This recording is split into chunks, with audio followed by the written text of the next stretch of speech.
Welcome to the Writer's Way podcast, the podcast where we step into the enchanting world of authors as we explore their unique writing journeys and the captivating tales behind their stories. Hosted by Writer's Way's Jessica Wilkins. Today on the show, we're talking with an author whose curiosity about life, faith, and the human mind has shaped his thought-provoking works. From wrestling with doubt to discovering belief, his book, Existential Ruminations, invites us to explore the big questions of love, death, and what might lie beyond. Please welcome Mr. Gentry Thomason. Welcome to the show, sir. Yes, hello. Okay. The book title, sir, is Existential Rumination. Now, what exactly does that mean? All right. So to your first question, existential ruminations means thoughts about existence, and specifically human existence. Mm-hmm. That means the full panoply of human existence, life in this world, and the possible existence of life beyond death, life in eternity. So what is the book all about? Okay, there are 5 sections, major sections of the book, which include the following: existence and eternity, truth and reality, God, religion, and the supernatural, self and others, and character, love, and vision. Essentially, the focus is on 12 major concepts bearing on human life. Now, in the introduction, you talk about a miracle experience. So what proof or proofs support that experience? Well, regarding my major miracle experience and possible proof supporting it as a miracle, I have to say that I was alone in my vehicle when that event happened. There was no one else to witness that event other than myself. I was completely sober and coherent and was coming from confession at our Mother of Confidence Catholic Church in San Diego, California, in August of 1979. My proof of that event falls back on my inner integrity and personal honesty, that I would never make up such a lie for some strange sense of gaining notoriety. The second section of Existential Ruminations is about truth and reality, about honesty and being honest. The experience was a mind-blowing one that was totally dumbfounding to me. It took me a short time to realize that it was an uncanny miracle. Who were your mentors behind the views experienced in this book, sir? Okay, I've been reading in the fields of philosophy, psychology, and religion for the past 6 decades of my life.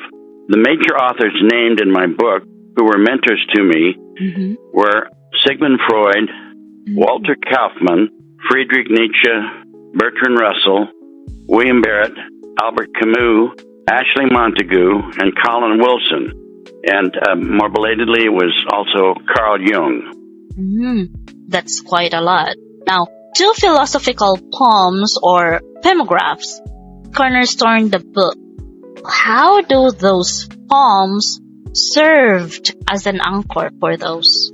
Okay, well, the 2 poems are Existence Precedes Essence, and then in the latter part of the book, Essence Supersedes Existence. The former was a take on Jean-Paul Sartre's gem, that existence precedes essence. The latter was my own noodle, which reads as follows. What then is the business of existence, if not to seek and to pursue, to follow a calling of one's spirit, to reach for higher things, for that is more essential to one's living and one's treasured existence? What are such treasured things? Do not all have a sense of something larger, something more than of passing importance, something that looms larger than oneself? Could that something larger be a sense of God, a being who creates and encompasses the world, being one might call the ground of being, who is the creator and provider of life, who gives us direction for our ultimate essence? Now, I understand this idea to include a person's inner being as well as his or her external being. Essence is more identifiable with one's interior being than what one is in the workaday world. Essence supersedes one's external reality and centers on what a person is spiritually. That is, one's inner thoughts, hopes, dreams, and the like. This also includes one's entire religious sensibility. Now, when we say spirit, sir, it has related here with death. What role does the subject of death play in existential ruminations? All right, well, I will recall the initial quote by Homer on the opening page. He says, "Insignificant mortals who are as leaves and feed on what the ground gives, then fade away and are dead." A number of my poemographs deal with the reality of death. Lights out, here then gone, not to be is tragedy, eternal nada, sorrows of death, implacable death, and eternal extinction. The concept of death is the backdrop to everything in life. It is a reality that everyone will eventually face. As such, it is also a springboard, realizing its reality as motivation for what to make of oneself in life. Okay, what does the role or the subject of hope play in the book? All right, well, I'll take you back to the opening page and its quotes. The second quote is by Alexander Pope from his essay on man. He says, "Hope springs eternal in the human breast. Man never is, but always to be blessed." To say man never is blessed by hope may seem pessimistic. I do express hope in my book. Perhaps the best expression of that hope is captured in the poemograph "To Wake Refreshed" on page 19, and reads as follows. Psalm 103, verses 15-16, forthrightly observes, "Our days on earth are like the grass. Like wildflowers we bloom and die. The wind blows and we are gone, as we had never been here." Compounding this is the further thought, we will never have been there, that is, the nether realms of eternity itself. If that is so, we'll never know, thus life will end in pain as well. But what a joy it might just be to wake refreshed in eternity, to live again, perhaps forever, with lots to do and love eternal. And that is from the Bible. Now, speaking of love, so what is the importance of love in the book? Okay, again on the opening page, Arnold J. Toynbee, the historian, and he says, "The first hope in our inventory, the hope that includes and at the same time transcends all others, must be the hope that love is going to have the last word." Notice that hope is emphasized 3 times with regard to love. In the 5th section of ER, Character, Love, and Vision, the poemograph Bottom Line Love expresses well the importance of love, and reads as follows. "The upper limit and bottom line of human relatedness should be a holding to a standard of love that stands above other considerations. What is in one's heart, if not such love? Love of family, love of neighbor, love of community, nation, planet. Love of self does point this way, if not distorted by self-aggrandizement. Complexities of life can induce short-sightedness, come to disregard others' quality of life, and this condition and existential distortion alters unhappily what is most desirable, a bottom-line love that holds all together. Love is the glue that keeps everything in balance. Care, respect, responsibility, and knowledge are vital ingredients of love. My poemograph, Continuing Love and Concern, extends the importance of love, and reads, "How often have you ever experienced continuing love and concern from those you've known or favored for their contribution to your person? Isn't it natural and spontaneous to shower others with one's feelings for their presence, their existence in one's life space and one's prevalence? Isn't it normal to love freely those who give you responsive feelings for your persistence in their living, in their existence, day-life being? Continuing concern and love is reciprocal for all who've contributed correspondingly." So true. Now, when it comes to truth, what is the importance of truth in existential ruminations? Okay. The second section of my book is devoted to truth and reality. Truth upright expresses the importance of truth and honesty. And it reads, "Always in all ways, truth is truth. Some will always try to wiggle out, but always in all ways, truth will out, sooner or later with honest souls. Striving for truth is noble ambition, is a matter of character integrity, of indecency, humaneness, of standing upright, of standing tall in the record of right. Those who portray this worthy endeavor should always be measured accurately and recognized as either incompetent or dangerously deviant in human constitution. The first comes insight into one's ultimate morality. Now, I'm going to do just an aside here very quickly and say that I'm currently involved in an auto accident, and I just recently hired an attorney. And the party that is claiming differently than what actually happened is engaged in lying, and apparently is very comfortable with those lies. But I'm hoping that they get exposed with the help of this attorney. So going on, several other poemographs deal with the subject of truth, include examine the evidence, intelligence and realization, easy believing, and conditioned responsiveness. Consider the first two just mentioned, examine the evidence. Have you started out just to believe, to study doctrines to bolster faith, or have you seriously exerted yourself to examine the evidence, pro and con, on the issues you seek to determine whether true, false, right, or wrong? Your original orientation is entirely crucial and can be forgiven if blighted by youth and its concomitant limited discernment of what is sound, comprehensive judgment of all those variables to be considered in your evaluation of those matters. Learning to seek always for the truth may require counseling of a higher order of intelligence and realization. And then the next poem, Intelligence and Realization. Intelligence and realization may not come easily unless invested in propositions that spring from duty to seek for truth and sound desire for understanding sans advantage and questionable leverage of some other directive or position. Sincerity of purpose is a learning that makes time and proficient patience to cultivate and acquire by sensible schooling the mind, heart, and selfless passions to learn to know what may be thwarted by lesser concerns for what is highest. I want to just say one thing here. My poemographs generally require people to think about what's being said. So reading these is easy enough, but the thought in them people may want to stop and think about what's being said and read it again to clearly understand what's taking place. Because reading and understanding is quite different. Of course, when reading, you have to also to understand, right? Yes, that's correct. Okay. Now, how do you explain the connection between truth and reality in your book? Okay. Everyone is confronted with determining what is true and what is real. Often we don't realize that we're doing that, but we're all engaged in it.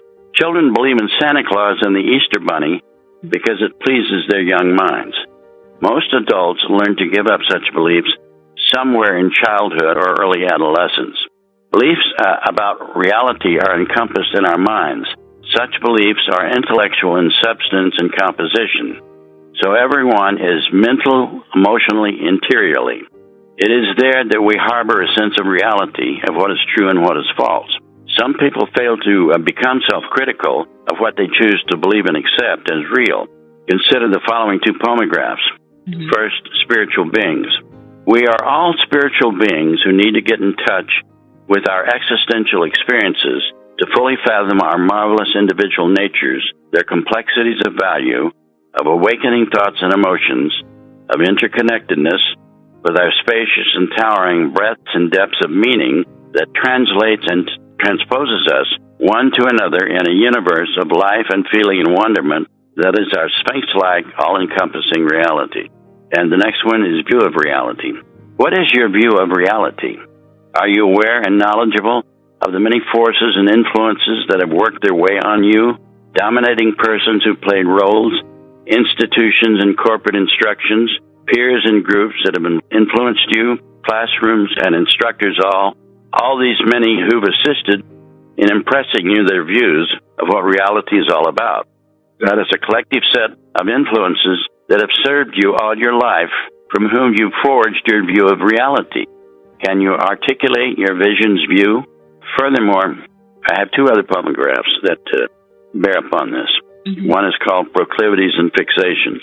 Don't we all inevitably come to conclusions of our own making that depend upon our reasonings, our experiencing, our dreaming, that fit with our dispositions to believe and to imagine what is real, what is possible, what is finally acceptable to our proclivities and fixations? universe of our beliefs is bound to these determinants that settle in our thinking, making us either inflexible in our natures or open, unbiased, and growing. And then finally, thinking critically. How often are we asked to eschew thinking critically? Many think criticism is offensive, avoid it as disagreeable, find it to be objectionable, and dodge its positive relevance in plumbing issues of complexity that require intellectual discernment and careful penetrating discipline. Isn't it quite amazing that in our culture generally, even educated persons can regard thinking critically to be socially unacceptable? Are such persons truly learned?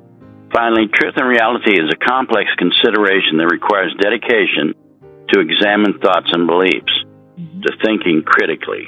Now, going to reality, how do you define reality in the book? All right.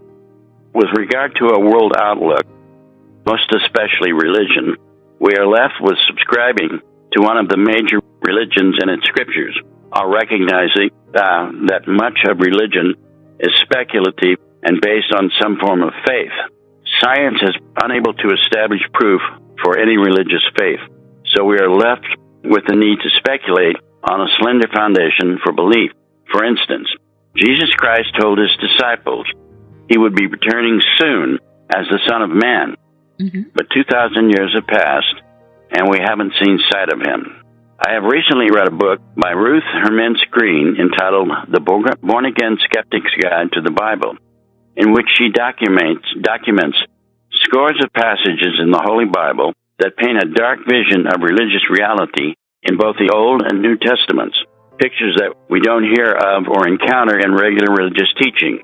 Reading her book is examining evidence that gives a broader picture of truth and reality that resides in the Bible, something that most people don't bother to explore. Reading her book is an exercise in thinking critically, something that expands one's worldly vision of truth and reality. Regarding Miss Green's book, Miss Green's book is an exercise in disciplined thinking, the only way one might get at greater truth and knowledge of this world and any possible world to come beyond death. Now, we're talking about religion. So, what are your expressed thoughts about religion? Okay, the third section of my book is devoted to reflections on God and related topics, religion and the supernatural. The following two poemographs summarize my thoughts about God and religion. First one is Impenetrable Mysteries. There are impenetrable mysteries that we can never hope to solve. One of these is the origin of God. If you're not willing to subscribe to the cryptic always was and will be proposition that is tricky and delusive. Another is the origin of the Big Bang, which offers the impervious enigma of how to get behind before that conundrum. Science has indeed resolved many mysteries confronting our ancestors, but cannot answer multiple questions apropos particulars of human history that are always forever lost to us. Another, why is there something rather than nothing? Now, those are philosophical concerns. It's called dismissing God. It is problematic and likely erroneous to dismiss God out of hand and even after scrupulous study. We are a species launched in darkness about our origins in the universe and the wherefores of existence. Is it not far too easy to assimilate knowledge far exceeding us about a deity masked in mysteries we are not intended to uncover? Complex reality shadows mysteries, advocating and suggesting wonders we can barely fathom. God is asking us to quiver in a dimness unforgiving. All right, and my miracle experiences make me a believer in God and supernatural reality, but I confess ignorance about more specific knowledge. Okay, so you said supernatural existence. Now, what is the importance of supernatural and existential rumination?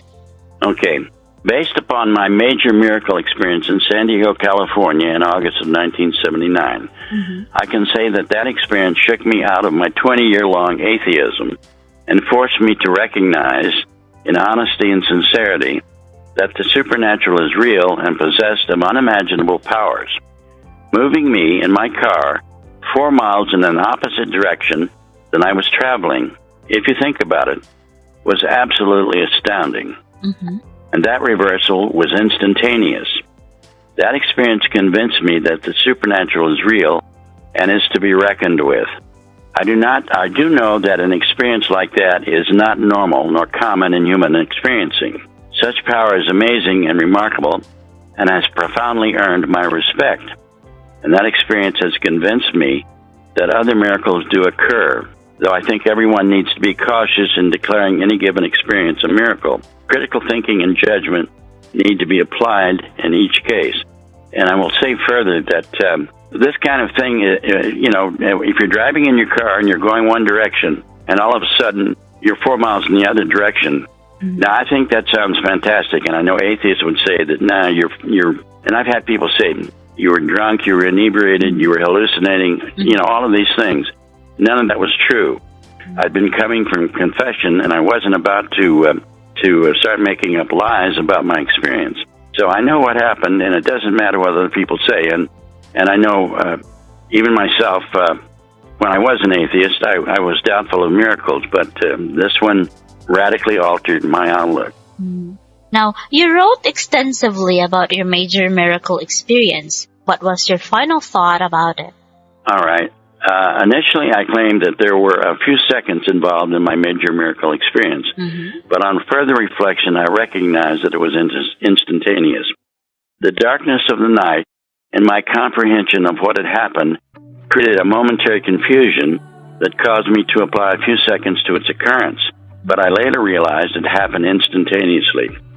I corrected my estimation of that reality in the final section of the book that was entitled Further Thoughts and Considerations. So initially, I was presenting it as, a few seconds between going one direction and going the other, but then I realized later, and I corrected in the final section of the book, that it was instantaneous. Okay, so did your thoughts about the experience evolve over time? Yes, they did, and I've essentially answered that with this answer also. Okay. So what was your take on the concept of original sin? The idea of original sin goes back to the Old Testament and Adam and Eve in the Garden of Eden. I had a discussion of original sin with a lady who was raised Presbyterian and is now a practicing Unitarian. And Unitarians accept people of all backgrounds religiously, and as well as atheists and agnostics and so forth. Doesn't accept the idea of original sin or its reality in human beings. This is the lady I was talking about. I have a mixed view of original sin myself, but I find much to fault in human nature. My book, Rogues Gallery, says a great deal about faultiness in human beings and human nature. We are all guilty of missteps in life and routinely fail to practice best behavior in many and various activities, endeavors, and thoughts apropos others and ourselves. People are often uncomfortable discussing this subject and are routinely disinterested in admitting faults. The back cover of Rogues Gallery says the following: from age to age, human nature and human reality are ever the same. We live in an imperfect world. We are flawed creatures. The glory of being alive in a beautiful world is compromised by the complexities of existence and the proclivities to which we are all vulnerable. Greek myths advise us of these truths. Contemporary realities continually inform us of our checkered condition. Managing one's fortuity and personal growth is an endless challenge that demands eternal vigilance and a careful eye to one's desired prosperity. Living one's inner life in an extroverted world can make for tricky business. Life is a struggle. Roadblocks and obstacles surround us. We are all in this together. We choose individually to make a heaven of this hell or a hell of this heaven. Along the way, we inevitably encounter and experience a baseline of human roguery that is our natural inheritance. All are born into original sin. Describing that condition and contemplating how to escape its circumstance is a preoccupation of the book Rogues Gallery. Recognizing such truths is a first step on the road to recovery and to wholesomeness, and balanced well-being. And I will say again about my auto accident experience recently that this is exactly what's going on with the party that is claiming that it was my fault when it was that party's fault. And so that's why I had to hire an attorney to help me get at the truth, and hopefully that will be recognized in the courts. Okay. Now, do you think yourself, sir, as and the others as innocent or guilty? Well, I think I've answered that in the previous question, but I feel that we are all guilty level of being. Psychoanalysis has been one attempt to retrieve what gets buried inside each of us. Of course, there are degrees in all of us, and what I talk about in Rogue's Gallery is mostly the minor forms of things to be guilty about. Criminal behavior is another animal that some of humanity fall into. That level of behavior is sad for everyone, including the doer. I watch forensic files on TV and grieve that people suffer on both sides of depicted actions. Now, what are your thoughts on the subject of character? Okay, well, I have quite a bit to say about this. 5 of my poemographs in the 5th section of the book, Existential Ruminations, deal with the importance of character.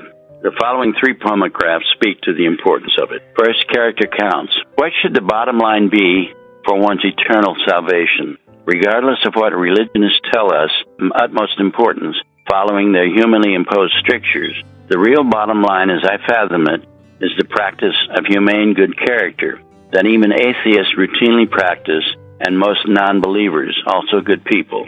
Human decency is human good sense, which is no Rubik's Cube for figuring out. Who would you want to live with for all eternity? People of good character? Or liars, thieves, rapists, and murderers? Yeah. Okay, the next one. Self-criticizing. How profoundly do you do this? Looking at yourself self-critically, not to undermine integrity, but to sanitize your honesty, to come full circle with your interior where your heart and soul cohabit. Self-criticizing practices may ensure your higher spirit to those genuine goals and principles that directives are in scriptures. Purging false emotions and wayward inclinations may make a better person for your ultimate advent celestial. And finally, enduring North Star. We cannot indubitably improve the existence of God, but we can give honor to our highest yearnings for what we hold to be true and of everlasting value. Reality doesn't offer us a perfectly clear direction for placing our hopes and desires in what is finally bona fide, authentic, and genuinely true. But the composition of character that resides in each of us can give us an enduring North Star. Indeed. Now, why is love so important in Existential Ruminations, sir? Okay. I have found Eric Fromm's The Art of Loving, his book, to be a masterful treatment of the reality and importance of love. He defines love as composing 4 essential ingredients: care, respect, responsibility, and knowledge. In my book, The Metamorphosis of Nick Adams, I found those traits in Hemingway's characterizing of Nick Adams in Chapter 5. My own thoughts on love are summarized in the poemograph Bottom Line Love and Continuing Love and Concern. I will add here another poemograph. I'd already read those 2 previously. This is called Sorrows of Death. The sorrows of death are manifold and not easily understood without experience of life and love and permanent parting of dear ones who leave without warning or even with when they do escape us. We envision the loss of those leaving, the life they will miss in departing, the care taken from us in their exiting. A void is created in our bosoms for the love no longer shareable and existing with those who do journey thence from us. Only hope and desire remain in us for their continuance in another dimension we cannot know nor share in this living. We engage in this pain and devastation, all others who have ever known such suffering. And I would add, I felt that pain at my mother's passing in the year 2000. She was the closest to me of all my immediate family, and I still hold that feeling today. I hope to see her again in a life beyond death, if that should turn out to be a true reality. Now, you describe several miracles experiences, so why do you consider them as miracles? All right. I've already mentioned my major miracle experience, previous questions, and addenda to Existential Ruminations. I discussed my earliest experience of a miracle in my short story, Richmond Pass. I summarized that story in a poemograph by the same name, and reads as follows. Richmond Pass. At age 17, a senior in high school in Liberty, Missouri, my beloved hometown, I was a co-captain on the football team. It was homecoming day, all exciting. I had spoken to our classes in assembly these words, quoting Coach Vince Lombardi. Winning isn't everything, it's the only thing. On the football field that evening, I caught a pass play labeled Richmond Pass that was phenomenal and personal to me. I couldn't see that ball, but did reach forward, was certain it was overthrown. It landed in my hands. I was astounded and remarked in my story the following: "Holy God, how could that be?"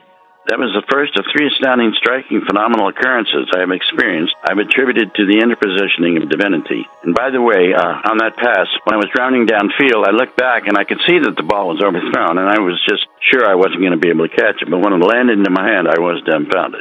Okay, perhaps that experience should not be called a miracle, and I know that some might come up with other explanations about it.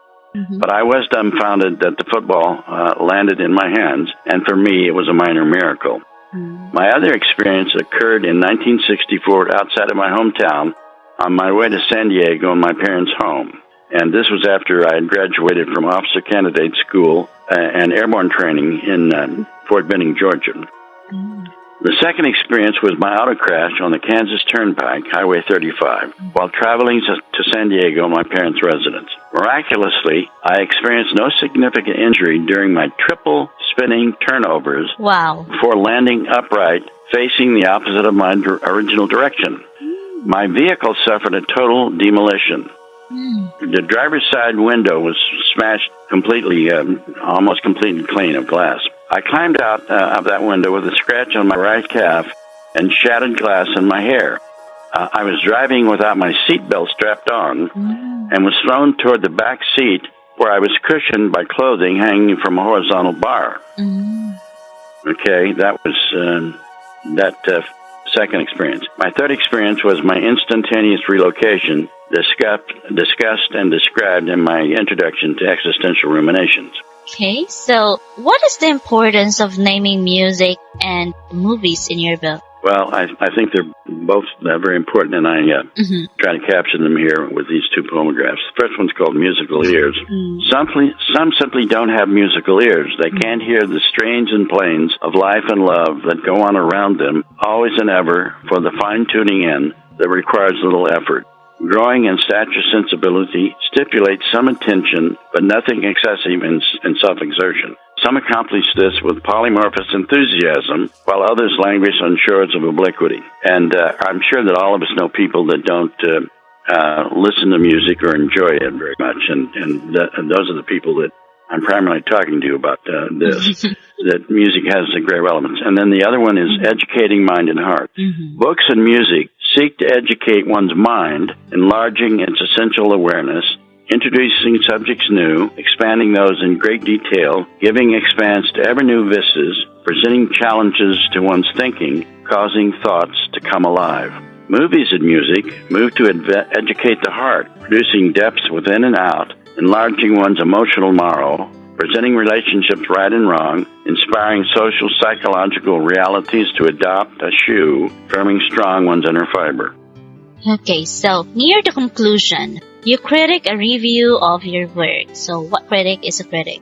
Okay, well, I'm critique that was presented in the Blue Ink Review in the book, and I printed it there for a specific reason. Now, I won't go into everything I said about that. I will just read point 11 that concludes my analysis of that. This reviewer has failed to wrestle with and fully disclose the profound essence of existential ruminations. A, the significance of my miracle experience and its extraordinary implications. B, the drama of doubt versus hope, of eternal life and death. C, mankind's profound and vast ignorance of its existence on this planet. D, the mystery surrounding the evocation of God. E, the nature of evil and our continued inability to resolve its occurrence. F, the mystery of mankind's epistemic, that is, knowledge distance from God. G, the parallelisms of my miracle experience, my automobile crash survival, and my much earlier high school football catching experience, these among many others. Now, you quote Daniel Cronin's poem, What is Dying? Do you think its sentiment is realistic? Well, I'd say this. I think Cronin's poem does capture realistically what people hope will be an outcome that is deeply desired in those who wish for more life beyond this one, and to be rejoined with loved with loved ones who are loved in this world and life. Of course, that is something that can only be grasped in the happy event that there is life beyond death, life beyond this world. It is something we may or may not experience. We can't really know its reality in this life and world. People of faith think they know for certainty, which is entirely questionable. And I might say that although I've had that miracle experience or miracle experiences, I still am agnostic about a lot of things that religion teaches. So but I believe his poem, What is Dying, is just a beautiful statement of reconnecting with loved ones at death. Indeed. Now, in our interview, you keep on having the pomographs. So what is the importance of that pomograph? We're talking about compassionate caring now? Yes.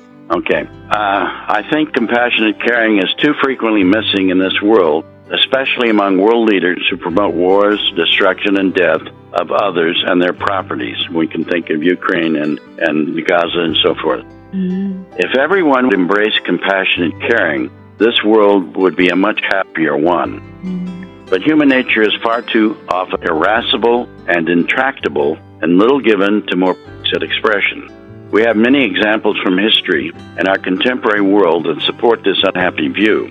Compassionate caring needs to be much more broadly adopted. With regard to evil and human nature, I am currently reading Bill O'Reilly's book, Confronting Evil, Assessing the World, the Worst of the Worst, that was published this year. It's a marvelous book, and he goes about analyzing major doers of evil, and Putin is included as one of them.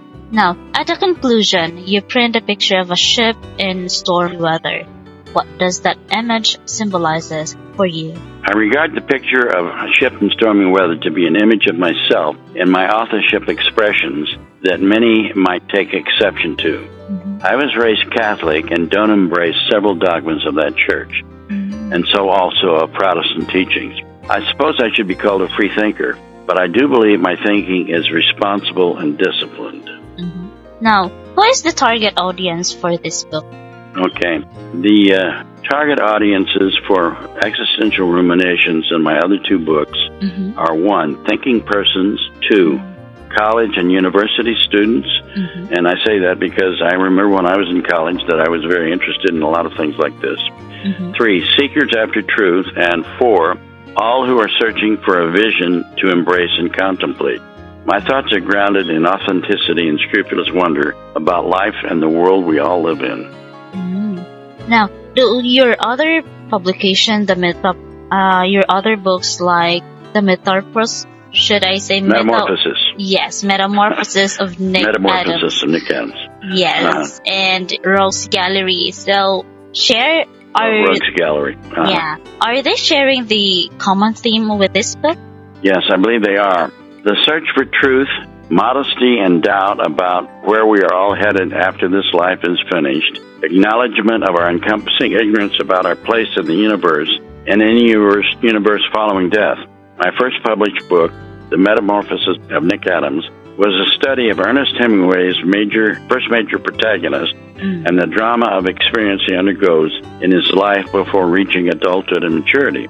That character's journey was a challenging one that confronted the reality of nada, N-A-D-A, making him a model of humanity in the 20th century and continuing. Rogues Gallery, my second published book, addressed the pitfalls that are common to all human beings in this world of any historical period and uses 5 examples from Greek mythology to recount those vulnerabilities. Ariadne, who was betrayed by Theseus, Oedipus, who killed his father and married his mother, Sisyphus, who was rolling a stone up a hill, and once completed, it rolled back down, and he had to begin all over again for eternity, if you can imagine that. Procrustes ran an inn and made people fit his bed. If they didn't fit it perfectly and were too long, the legs were chopped off, and if they were too short, they were stretched out to fit the bed. And finally, Psyche, who is an image of the living soul. My third published book, Existential Ruminations, deals with a variety of issues we are currently discussing. Yes. Now, what do you hope the destiny of this book will be? Okay, my hope for the destiny of this book is that It will be extensively read and studied for generations and many following into the future. It deals with timeless matters that everyone is to some degree mindful of and could happily grow with. Now, how does existential philosophy bear relevance in this book? And do you think it has grown relevance for readers today and in the future? Yes, I do. Existentialism as a subject and philosophical panoramic view of life and world outlook is grounded in my book, Existential Ruminations. The book's title makes clear the attitude and outlook it presents. Webster's New World Dictionary partially defines existentialism as follows. It is based on the doctrine that concrete individual existence takes precedence over abstract conceptual essence and holds that human beings are totally free and responsible for their acts. I believe the reading of Existential Ruminations resonates with this definition and stretches further into what is knowledgeable, what noble and unknoble about life in this world and a possible future beyond this one. Wow. Thank you so much, sir, for sharing your knowledge about your book, Existential Rumination. This is a great book to be reckoned with the readers and so as with the listeners today. I don't think I answered your last question. I wanted to finish this. Okay, go. I do think this book has a profound and growing relevance to readers now and into the future. Reading is thinking for the writer and his or her readers.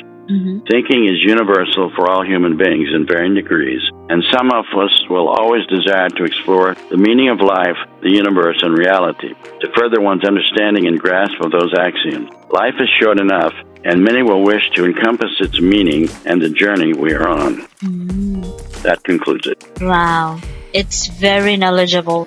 For the whole interview, I was in amaze for this because you give us knowledge. I guess we don't want to read your book, we just want to listen to you in that case because it gives all the necessary things that we wanted to be in the book. However, if you're a reader, of course you have to read the book, right? Yeah, I've had one person say that the book that a person needs to read and think about, and personally I've read my book numerous times to get a grip on everything that's being said, and even though I wrote it, it's still each pomograph, which is roughly 14 lines long, sometimes a little longer, is filled with thought that you need to stop and think about and maybe read 2 or 3 times to get its full meaning and impact. But I think that it is a valuable book. I'm very proud of my other 2 books, but I think that this is a notch or 2 above the others.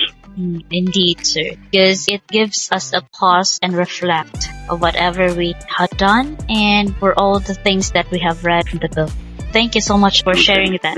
Okay, so that was... All right, and thank you. I appreciate it. Wow, thank you also, sir. Now, that was Mr. Gentry Thomason, the author of Existential Ruminations. We hope you were inspired by his reflections as we were. Thank you so much also to our listeners for tuning in, and be sure to check out his book. Join us again for another heartfelt conversation here in Writer's Way Podcast. Until next time, stay inspired and keep reading. Bye for now.